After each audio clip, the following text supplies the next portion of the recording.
sobrang mahal na magpagawa ng solar setup ngayon guys. Pero ito, gumawa ko ng pinakasulit at affordable na solar setup.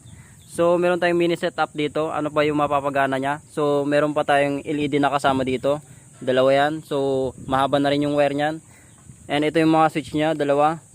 May kasama na rin tong inverter para mapagana natin yung mga 220 volts na appliances natin. So yan, papaganahin natin yung isang electric fan. Tapos nag-charge tayo ng cellphone dito.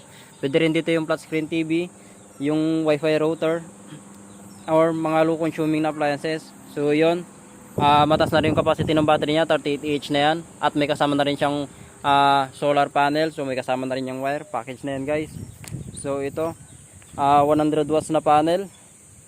Yan, kasama yan, package na yan guys. One set na yan, kakabit na lang. So message nyo lang ako guys kung gusto nyo magpagawa ng gantong setup. So yan, sulit na yan guys. So yan siya.